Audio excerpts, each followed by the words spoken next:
Vote শেষ হয়েছে 2 মাসের বেশি। পটুয়াখালীর বিভিন্ন এলাকায় এখনো সাঁটানো নির্বাচনে পোস্টার, ব্যানার, বিলবোর্ড, অথচ নির্বাচনী ফলাফলের 48 ঘন্টার মধ্যে তা অপসারণ করার কথা। পাশাপাশি ব্যানার, পোস্টারের কারণে নষ্ট হচ্ছে জেলার সৌন্দর্য, যা নিয়ে ক্ষুব্ধ স্থানীয়রা। সিলভার টিপ কন্ট্যাক্টে তৈরি নিরাপদ ও নান্দনিক ক্লিক সুইচ নির্ভরতা জীবন জুড়ে। পটুয়াখালীর গলাচিপা উপজেলার হরিদেবপুর খেয়াঘাট। ব্যস্ত এই ঘাটে দুই পাশে এখনও শোভা পাচ্ছে ত্রয়োদশ সংসদ নির্বাচনে লড়াই করা প্রার্থীদের বিলবোর্ড।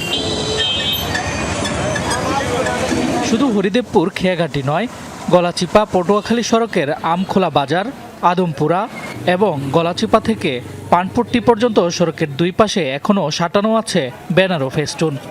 একই অবস্থা পটুয়াখালী শহরের প্রবেশদ্বার চৌরাস্তা এবং পটুয়াখালী কুয়াকাটা মহাসড়কের হেতালিয়া বাদঘাট এলাকাতেও। অথচ নির্বাচন কমিশনের নির্দেশনা অনুযায়ী ভোট গ্রহণের 48 ঘন্টার মধ্যে এসব প্রচার সামগ্রী অপসারণে বাধ্যবাধকতা ছিল, কিন্তু 2 মাস পেরিয়ে গেলেও তা না হওয়ায় ক্ষোভ প্রকাশ করেন স্থানীয়রা। এই যে ব্যানারগুলো, ফেস্টুনগুলো, এগুলো এখন পর্যন্ত সরায় নাই। এই জন্যই বলছি বাংলাদেশে আইন আছে কিন্তু প্রয়োগ নাই, প্রশাসন এগুলোর চোখে বাজে না। এটা আইনের তো উচিত যেটা না মানুক, এটা তো আমরা তো পারবো না। এই বিষয়ের সাথে যারা সংশ্লিষ্ট এবং তাদের এটা পদক্ষেপ নেওয়া উচিত আর কি। এসব সড়ক দিয়ে নিয়মিত যাতায়াত করেন গলাচিপা উপজেলা নির্বাহী কর্মকর্তা ও সহকারী রিটার্নিং কর্মকর্তা, তবে এখনও তাদের নজরে আসেনি এসব বিলবোর্ড। জেলা নির্বাচন অফিসও বিষয়টি গুরুত্ব দিয়ে দেখছে। যদি এখনো পর্যন্ত কোনো প্রতিদ্বন্দ্বী প্রার্থীর নির্বাচনী প্রচার সামগ্রী এখনো থেকে গিয়ে থাকে, আমরা সংশ্লিষ্ট ইউনিয়ন পরিষদ বা যে স্থানীয় সরকার প্রতিষ্ঠান রয়েছে তাদের মাধ্যমে এগুলো অপসারণের ব্যবস্থা নিব। অনেকে উঠিয়েছে, আমরা সেটাই জানি।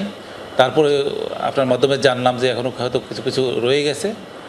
আমরা এটা আরো ভালোভাবে জেনে এবার পরবর্তী যে করণীয় সেটা আমরা করব। ভোট পেতে ব্যানার, ফেস্টুন টানানো হলেও নির্বাচনে জয় পরাজয়ের পর প্রার্থীরা যেন ভুলে গেছেন তাদের নির্বাচনী আচরণবিধি। যারা ব্যানার, পোস্টার অপসারণ করেননি তাদের বিরুদ্ধে ব্যবস্থা নেওয়া হবে, এমনটাই প্রত্যাশা ভোটারদের। শামস তাবরিজ উচ্ছ্বাস, যমুনা নিউজ।